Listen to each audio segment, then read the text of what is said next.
제가 오늘은 순결한 교회를 유지하라 그런 제목을 가지고 오늘 말씀을 나눌까 합니다. 다니엘 8장 14절에 있는 말씀 제가 봉독하도록 하겠습니다. 그가 내게 이르되 2300주야까지니 그때의 성소가 정결하게 함을 입으리라 하였느니라. 오늘 이 말씀은 가장 큰 예언적 기간입니다. 성경에서 가장 예언이 많이 있잖아요.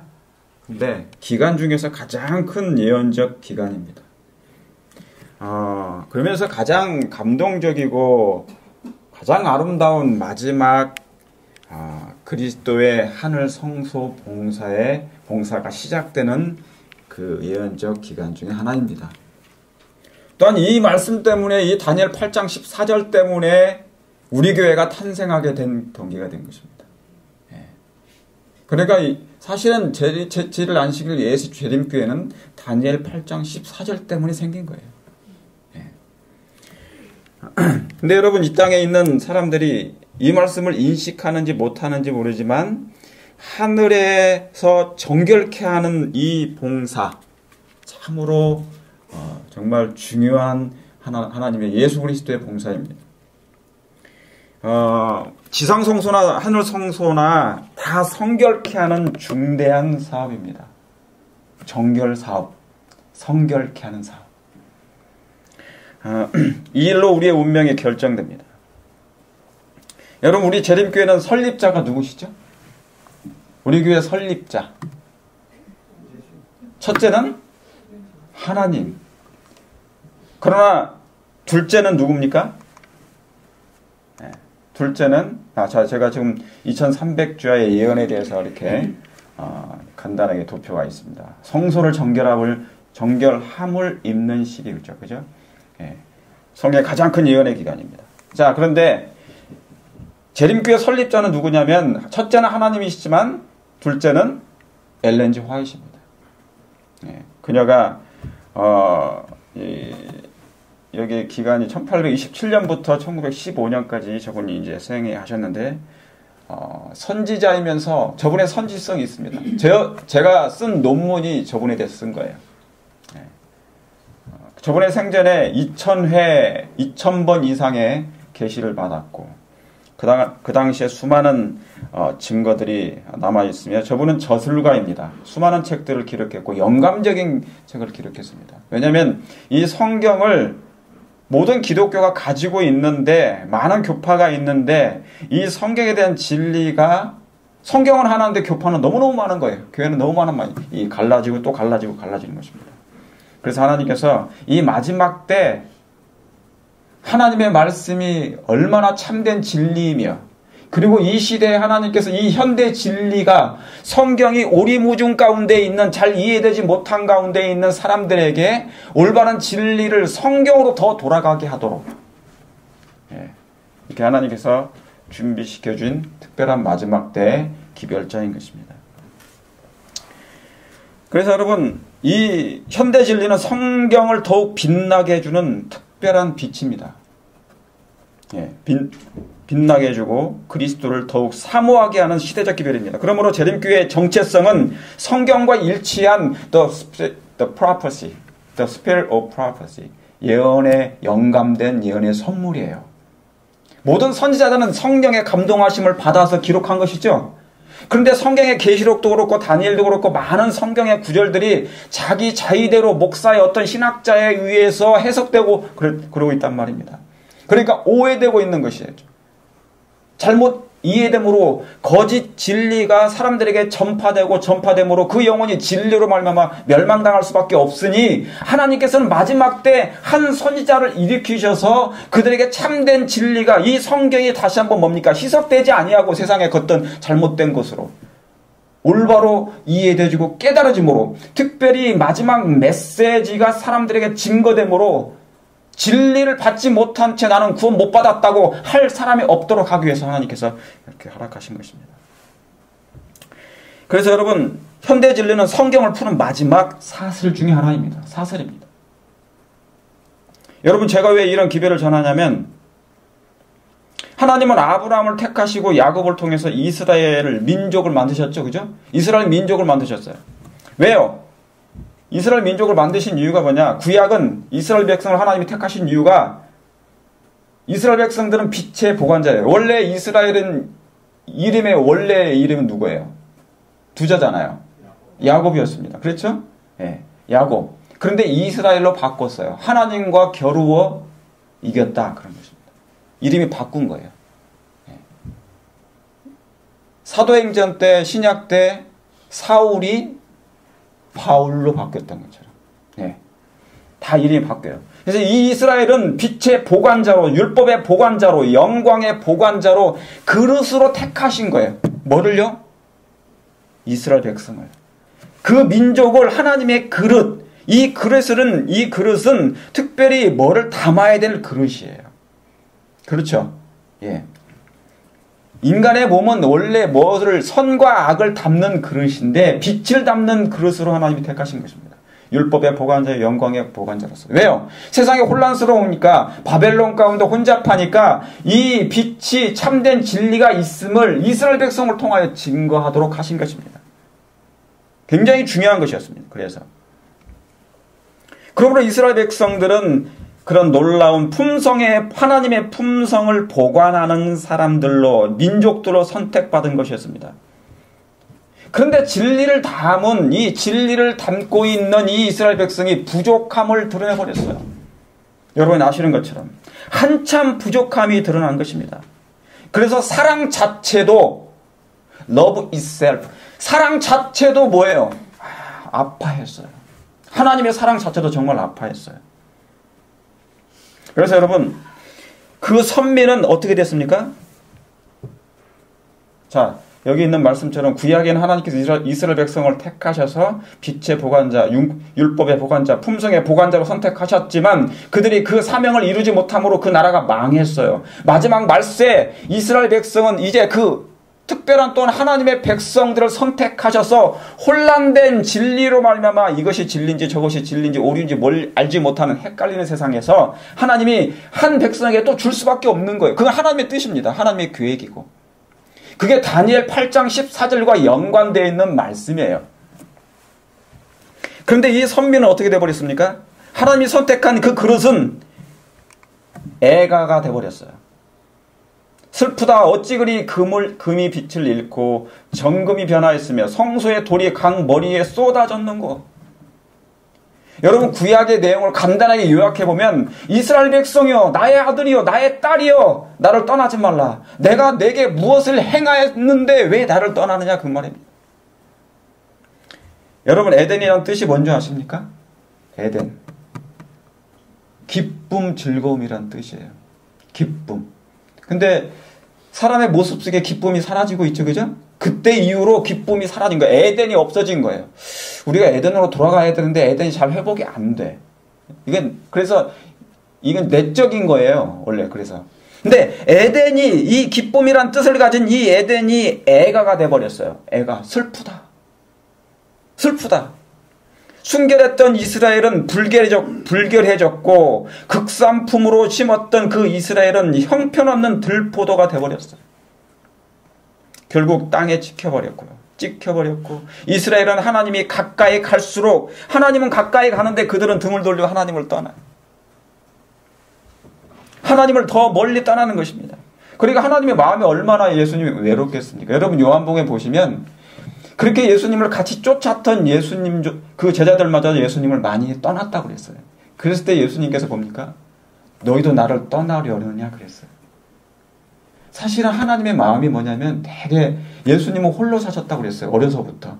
유년 때, 소년 때, 청년 때 그분과 함께 살기를 같이 사귀려고 하는 사람이 없었대. 왜요? 너무나 그분은 거룩하고 순결하셨기 때문에 그분이 죄와 이렇게 같이 짝하거나 친구를 맺으면 이 인류의 구원은 망쳐버려요.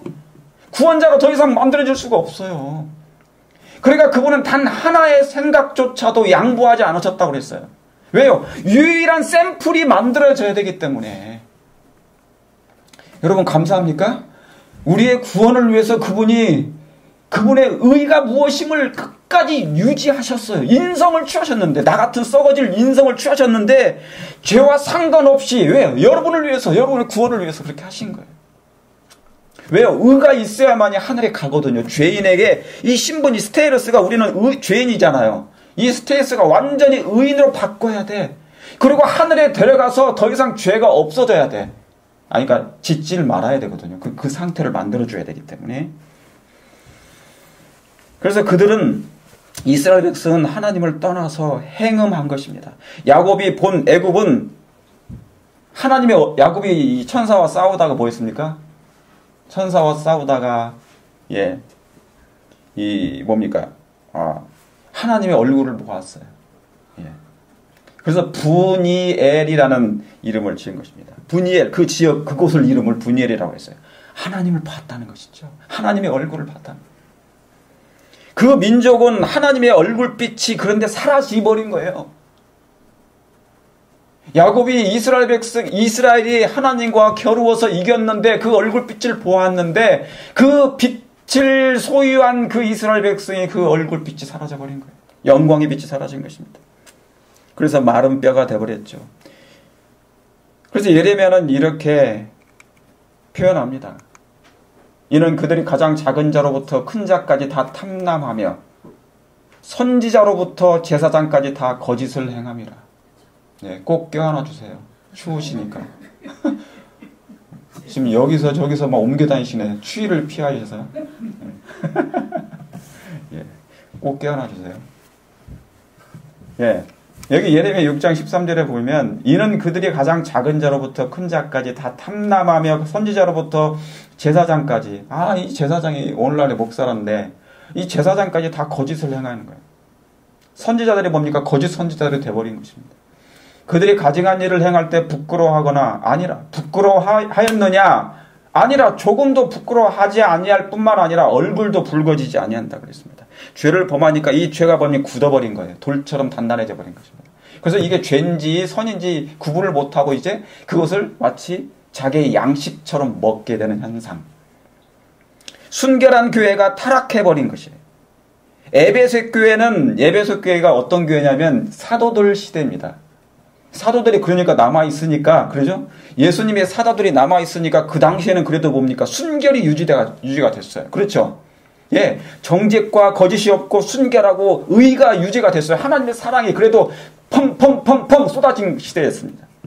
그런데 그 에베소 시대가 지난 후에 버가모, 서머나, 그 다음에 서머나로 넘어가고, 그 다음에 버가모로 넘어가면서, 계시록에 보면 7교회가 있는데, 에베소 다음에 서머나가 있고요. 그 다음에 버가모 교회.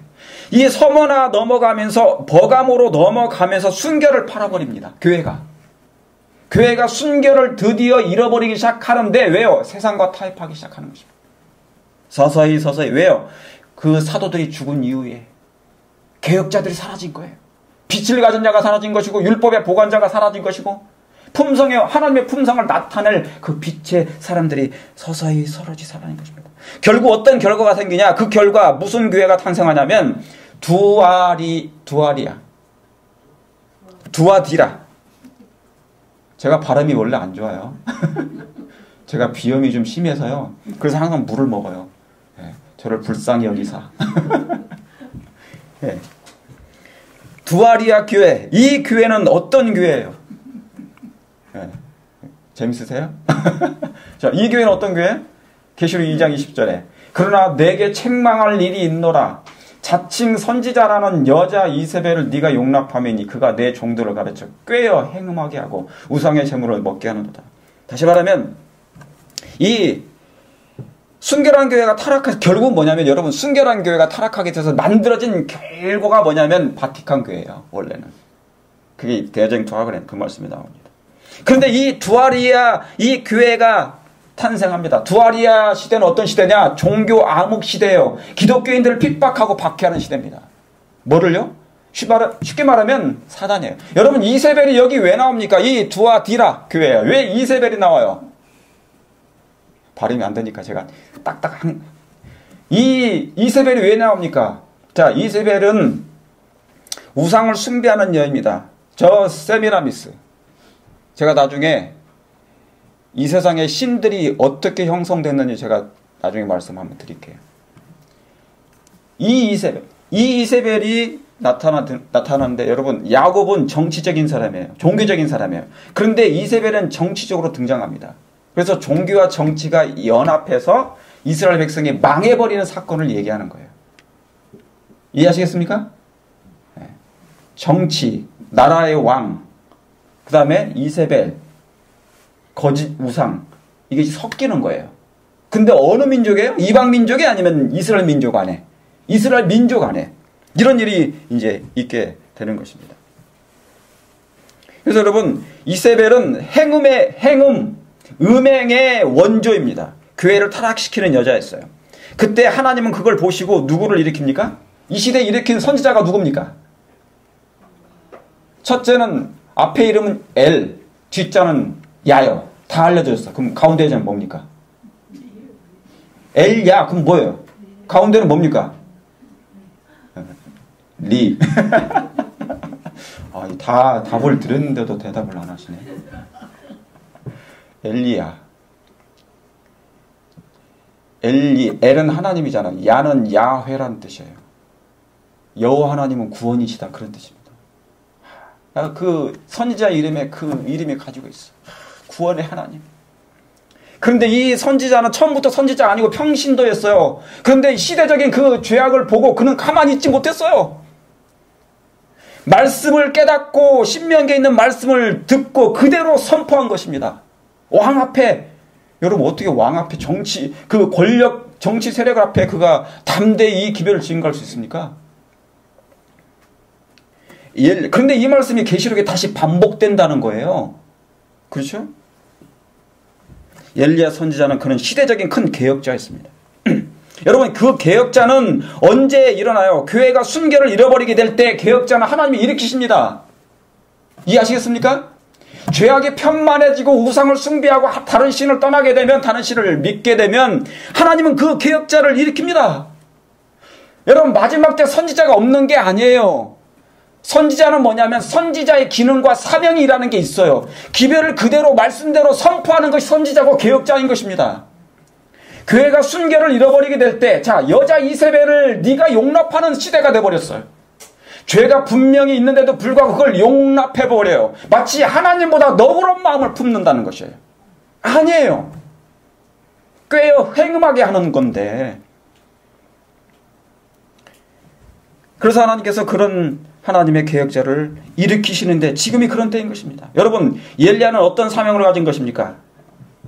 그는 구약의 가장 큰 선지자예요. 저는 사실은 성경 공부를 많이 하고 싶은 사람이에요. 설교보다. 저는 설교는 이렇게 달란트도 없고 그런 능력의 목사도 아니에요. 근데 성경 공부는 제가 이렇게 정말 원하는 분들에게 저는 정말 재미있게 가르쳐 드릴 수 있어요. 정말 그게 제 소망이에요. 근데 그는 가장 큰 선지자이면서 개혁자였습니다. 다시 말하면 이 엘리야 같은 심령을 가진 침례 요한이 바톤을 예수님께 넘겨주기 직전이었어요. 바통. 아시겠죠? 바통을 넘겨줘요. 그런데 마지막 엘리야가 뭐냐면, 마지막 엘리야가 어디 있어요? 아까 요거. 마지막 이스라엘은 SDA인데 이 바통을 하나님께서 우리에게 넘겨주셨단 말이에요. 엘리야 같은 사명, 그 심령, 엘리야 같은 심령, 교회가 순결을 잃어버릴 때 주의 길을 예비하고 첩경을 평탄케 할 굽어진 것을, 이 꼬부라진 것을 다시 굽게 펴는, 그렇죠? 평탄하지 못한 그 길들이 울퉁불퉁한 그 길을 잘 닦아가지고 그 왕, 우리의 왕 대신 예수님이 걸어오시도록 하는 그 마음의 품성들 닦아주는 그런 엘리야의 사명인 것입니다. 그래서 그의 입술엔 성령의 검이 항상 들려 있었습니다. 그는 타협하지 않았어요. 인간적으로 결코 타협하지 않았습니다. 성령의 검이 들려 있었고 각성과 계획을 회개를 일으켰습니다. 바로 그가 침례 요한이었고, 그는 누구를 예배할 자였습니까? 주님의 초림을 예배했던 자였습니다. 그런데 그 주님의 초림을 예배했던 그 침례 요한처럼 이제는 마지막 말세 때, 이 마지막 때 뭐예요? 죄악이 관영해지고, 그렇죠? 여러분, 미국에서 오바마 대통령 같은 OC가 왜 그런지 몰라. 아무튼 이 오바마가 뭐를 다 통과시켰어요? 네? 뭐를 통과시켰어요?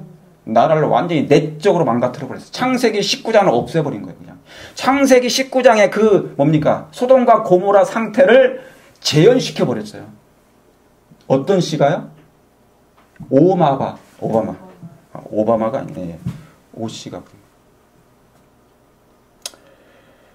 가슴 아픈 일입니다. 그래서 다시 종교 개혁을 다시 하려고 하는. 여러분, 그래서 그는 뭐 하는 자입니까? 여기 있는 것처럼 이사야 40장 3절에 외치는 자의 소리였어요. 침례 요한은 엘리야는 외치는 자의 소리예요. 왜 그러냐? 죄가 있잖아요. 죄를 반복해서 지면 이게 마비가 되고 굳잖아요. 그죠? 우리가 만약에 예를 들어서 손을 계속 이 손바닥 지문 있는 데를 계속 긁지 않습니까? 그럼 이게 단단해져요. 무뎌집니다. 그렇죠? 그러면 지문도 없어지지 않습니까? 그래서 아무리 때려도 아프지가 않아. 그렇죠? 예. 그와 똑같은 이게 마비가 돼요. 그러니까 이게 죄인지 뭔지를 감각이 사라지는 거예요. 영적 분별력이 사라져버리는 것입니다. 외치는 자요. 심령의 죄를 찌르는 칼이었어요. 그는 엘리야는. 왜요? 죄가 왜 그러냐면 죄가 골물대로 골무면 이제 터져버리기 때문에 그런 것입니다. 여러분 마찬가지로 지금의 재림교회는 세상과 교회의 행음과 타협하지 않습니다. 행음과 타협, 타락과 부패를 멈추게 하는 엘리야. 외치는 자의 사명을 가진 교회가 이 재림교회라 그 말입니다. 마지막 보루로 하나님께서 이 백성을 그릇으로 택하셔서 거기에 빛을 주시고 놀라운 진리의 말씀을 위탁하셨는데 이 위탁받은 사람들이 뭐예요? 거기서 뭡니까? 잘못된 섞여버리면 안 되는 거예요. 행음과 타협, 이세벨과 그 꾀이는 자의 타락과 부패를 멈추게 하는 교회지 같이 하는 것이 아닙니다. 외치는 자의 사명을 가진 교회가 바로 이 교회입니다. 그러므로 이 교회는 이세벨 같은 불결케 하는 사상과 손을 잡아서는 결코 안 되는 것입니다. 여러분 재림교회는 순결한 옷을 보존하는 교회입니다. 저와 여러분이 믿음으로 입었던 이 입혀진 옷이 어떤 분이 주신 것입니까? 어떤 옷입니까? 저와 여러분이 입은 옷이 어떤 옷입니까? 그리스도의 의의 옷, 주님께서 희생을 그 십자가에서 벗겨주신 그 옷을 입고 있어요. 이 순결한 옷을 이세벨의 옷과 교체해서는 안 돼요. 여러분 재림교회는 그래서 이 순결한 옷을 보존하는 교회입니다. 불결한 옷과 섞는 교회가 아닙니다. 재림교회는 세상과 순결이 있다는 것을 세상 중에 이런 순결이 여전히 보존되어 있는 교회도 있네 라고 하는 그런 교회예요. 사람들이 느끼도록. 이게 바로 재림교회의 정체성입니다. 자, 신앙인의 정체성이 뭐냐? 하나님이에요. 저 사람은 정말 하나님 믿는 사람 같아. 믿는 사람 같아. 저도 처음 26살 때 신앙할 때요. 그러기 전에는 저도 술, 담배 다 했잖아요. 친구들 다. 근데 제가 변해버리니까 얘들이 완전히 저를 두려워하더라고요. 저의 모습을 다 아는데. 그러니까 완전히 토럴리 이 애들이 충격을 받은 거예요. 그러니까 우리의 정체성은 하나님이에요. 내 안에 어떤 분이 나를 움직이는 동기가 무엇이냐. 여러분을 움직여주는 무슨 동기가 있느냐 그 말입니다.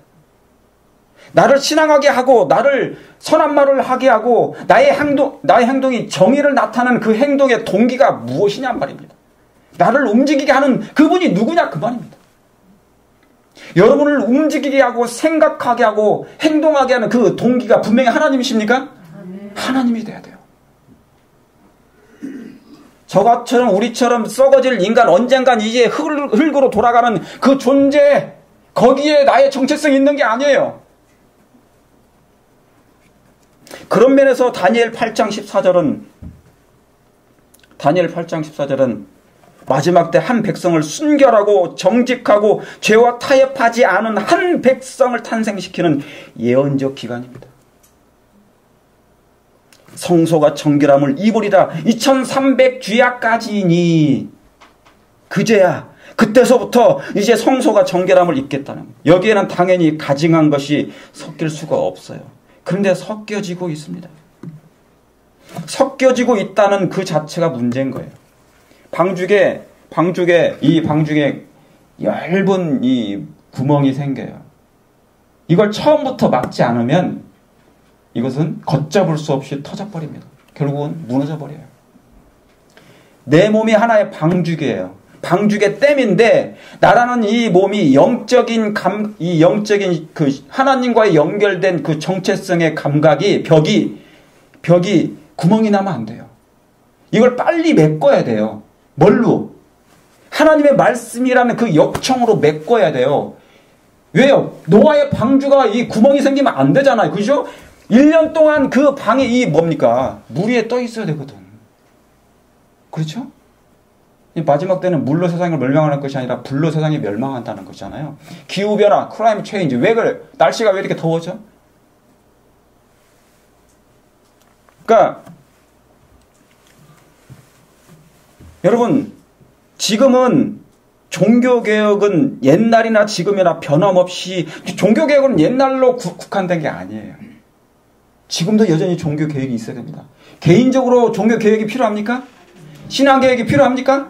종교개혁, 신앙개혁은 지금도 매일 매순간 일어나야 되고요. 내가 옛날보다 어제보다 오늘은 좀 더, 왜요? 하나님께 기도했으니까, 십자가 앞에 갖고 내가 하나님의 말씀을 연구하고 읽었으니까 그 말씀대로 행하고자 하는 그 마음이 일어나야 돼. 그게 개혁이에요. 종교개혁은, 신앙개혁은 옛날에 국한된 게 아니에요. 끝난 게 아니에요. 지금도 진행형. ING예요, ING. 지금이 바로 종교개혁이 단행될 시기입니다. 왜요? 세상은 물론 교회에서도 죄가 편만해지고 있으니까, 여러분, 성소를 정결케 하신다는 또 다른 의미가 뭐냐면요.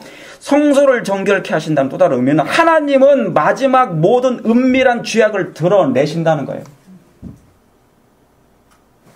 성소가 정결하게 함을 입으리라 하셨다. 이 말씀은 하나님이 우리가 지금 이 심판대 앞에, 저기 심판대 앞에 다 서고 있다는 거예요. 우리가 안 보이지만, 하나님이 눈에 안 보이지만, 공기와 빛이 잘 안 보이지만 존재하단 말입니다. 존재하고 있단 말입니다. 하나님은 분명히 성소를 정결케 하신다. 이 의미를 제가 다시 한번 말씀드립니다. 하나님은 마지막 때 모든 은밀한 죄악을 드러내신다는 것입니다. 아까 우리 교과 시간에도 그 말씀이 나왔죠. 그 은밀한 죄. 영감의 기별을 읽었지 않습니까? 은밀한 죄악을 드러내신다는, 왜요? 숨겨진, 감춰진 죄악을 드러내지 않으면 회개도 없을 것이고, 그럼 그 죄를 정결케 할 수가 없기 때문입니다. 정결한다는 것은 뭐냐면, 하나님 우리를 마지막으로 살려주시겠다는 거예요. 하나님 마지막 구원의 액션입니다. 예수님의 마지막 구원의 액션이에요.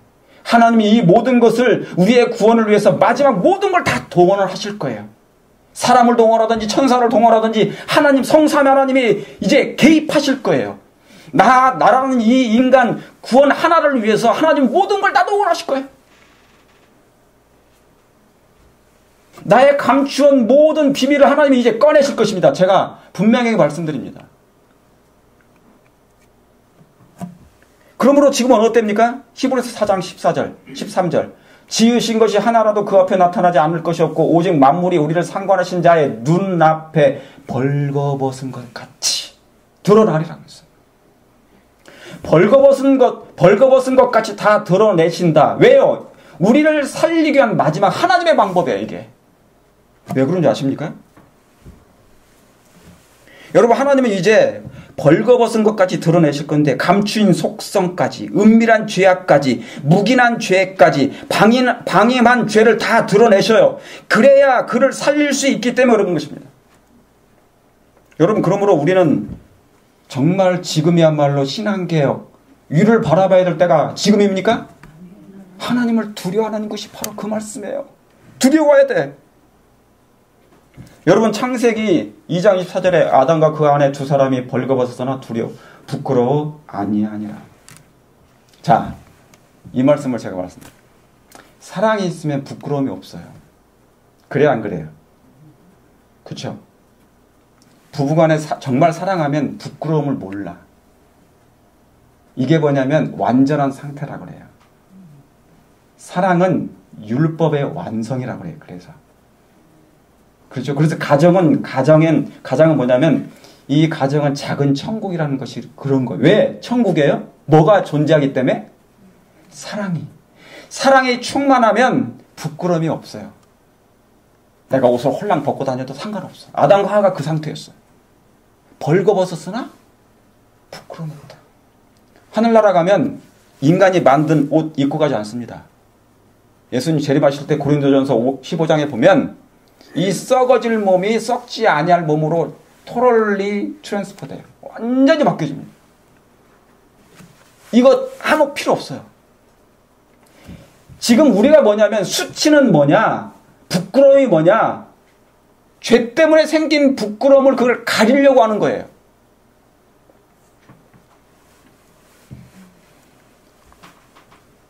아담이 범죄하기 전에는 벌거벗었지만 부끄러움을 몰랐어요. 죄를 범하지 않았기 때문에 부끄러움을 몰랐어요. 그러나 죄를 범한 다음엔 그가 부끄러워하기 시작한 거예요. 여러분, 이것이 성화에, 그래서 아담과 하와는요, 처음에 아담은 범죄했지만 범죄했어도 그가 바로 해결했잖아요. 품성이 타락하지는 않았어요. 그래서 성화는 그대로 남아 있었어요. 그런데 세월이 흘러서 지금 6,000년이 흘러가지고 지금은 우리는 뭡니까? 성화의 찌꺼기도 남지 않아 버렸어요. 그러니까 뭐냐면 예수님이 오셔가지고 다시 성악해 주시는 거예요. 변화시켜 주는 거예요. 변화가 돼야 되는 거죠. 그래서 하늘과 천사들을 이제 지금 우리가 눈을 떠서 아무리 봐도 먼지도 안 보이고 천사도 안 보이는 이유가 뭐냐면 성화가 안 돼서 그래요. 천사를 볼 수 있는 시력이 없어졌어요. 시력이 사라진 거예요. 하나님은 이 시력을 나중에 영적인 시력을 이제 회복시켜 주십니다. 누구를 볼 수 있도록. 그게 어디 나옵니까? 고린도전서 13장에 나와요. 사랑장, 믿음과 소망, 사랑 중에 지금은 우리가 심히 하나, 후에는 뭐와 뭐까지 같이 본다고요? 얼굴과 얼굴을 맞대어 본다, 그 말입니다. 이해하시겠습니까? 예, 그러므로 이제 영적인 시력은 다 이게 뭐와 관련되어 있냐면 사랑과 관련되어 있어, 이게. 사랑하면 내 안에 눈곱조차도 이뻐 보여? 안 이뻐 보여? 눈곱은 좀 그렇다. 그렇죠? 다 사랑해 보여. 그래도 아무튼 다 이해하고 용서하고 다 덮어줘. 사랑이 있으니까. 이게 아담과 하와의 상태였어요. 그런데 범죄한 후 변한 게 뭡니까? 아담이 범죄한 것이 뭐예요? 창세기 3장 10절에 여호와 하나님이 아담을 부르시며 그에게 이르시되 네가 어디 있느냐? 가로되 내가 동산에서 하나님의 소리를 듣고 내가 뭐함으로?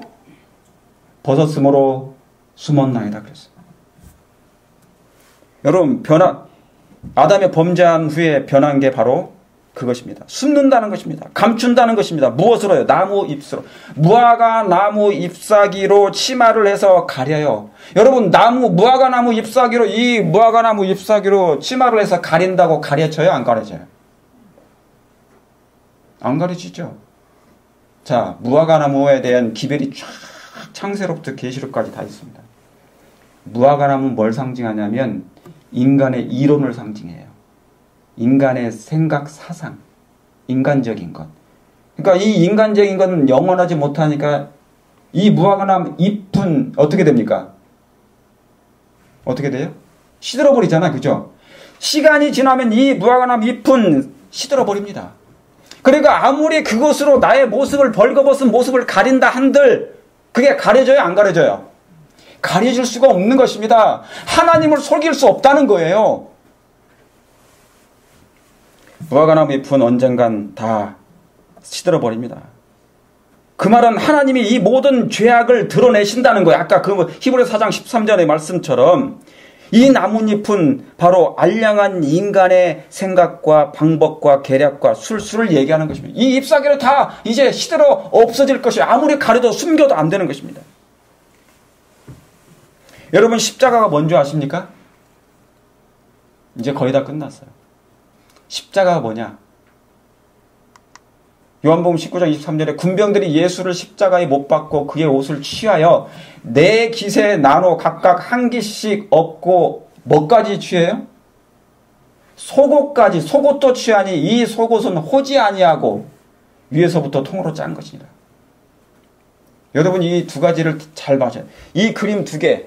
아담과 하와가 범죄한 후에 나무 뒤에 숨었어요. 그렇죠? 그런데 하나님은 그걸 다 봐. 자기는 숨었다고 숨었는데 하나님은 모든 걸 다 볼 수 있어요. 그렇죠? 감추인 죄를 얘기하는, 은밀한 죄를 얘기하는 것입니다. 그런데 이 아담의 죄를 대신하여, 아담의 벌거벗긴 이 아담의 죄를 대신하여 예수님이 뭡니까? 십자가에 달려 돌아가셨는데 어떻게 돌아가신 거예요? 완전히 벌거벗겨진 채로 예수님이 돌아가셨어요. 누구를 대신하였어요? 아담을 대신하여 하나님이 온 우주 앞에서 망신을 당하신 것입니다. 수치가 드러났어요. 수치가. 여러분 예수님마저 하나님이신데 그분이 왜 십자가에서 벌거벗김을 당하십니까? 속옷도 좌취해버리고. 왜 그래요? 죄는 하나님 앞에서 가릴 수 없다는 것입니다. 감추인 것을 하나님이 드러내신다고 그랬어요. 왜요?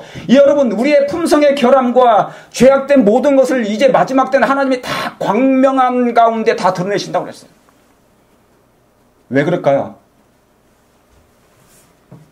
하나님께서 치료하시려고 하는 것입니다. 환부를 드러내시는 이유는 하나님께서 우리를 살려내시려고 하는 것입니다. 그게 하나님의 마지막 사랑의 시도. 예수님도 저희를 당하셨어요. 다시 말하면 당신이 벌거벗게 당하신 이유는 인간의 죄가 여기 있다는 것이에요. 이만큼 다 드러나 있다는 것이에요. 숨기지 말라 그 얘기입니다.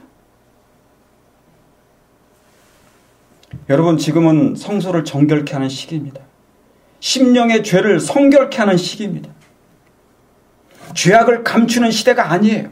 그러므로 우리 죄림교회가 먼저 하나님의 순결을 회복하고 정말 신앙을 개혁할 필요가 있습니다. 교회는 순결을 잃어버리면 교회는 교회로서 의미가 없어집니다.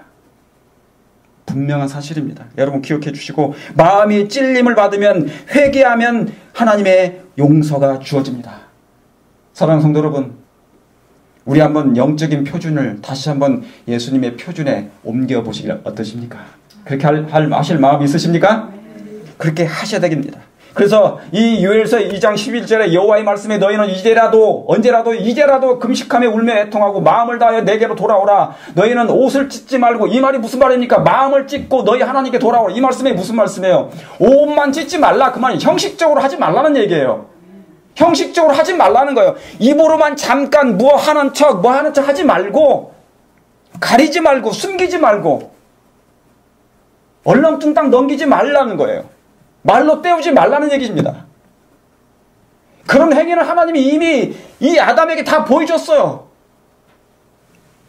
옷을 찢지 말고 마음을 찢고 하나님께 돌아오는 것이에요. 은밀한 모든 죄악을 하나님이 그리스도의 피로 지금 성수에서 정결케 하시는 것입니다. 만약에 뭐 하기만 한다면, 회개만 한다면. 그러므로 여러분이시여, 마지막 교회는 순결하고 깨끗하고 더러움이 없는 교회가 될 것입니다. 그런 교회로 거듭날 때 하나님은 이 마지막 재림교회의 특별한 역사를 이제 준비하고 계실 것입니다. 그 한 백성이 이 사업을 마칩니다. 여러분 그걸 믿으십니까? 그저 어정쩡하게 생긴 교회가 아니라, 나의 한 영혼이 아니라 하나님이 한 엘리야를 마지막 그 끝부분에 일으키셔서 이 사업을 마치고 우리 예수님의 재림을 맞이할 그런 교회가 될 것입니다. 준비하시고, 그래서 순결한 우리의 마음과 생각을 준비하시는 우리 모두가 되시기를 바라면서 오늘 말씀을 드리겠습니다.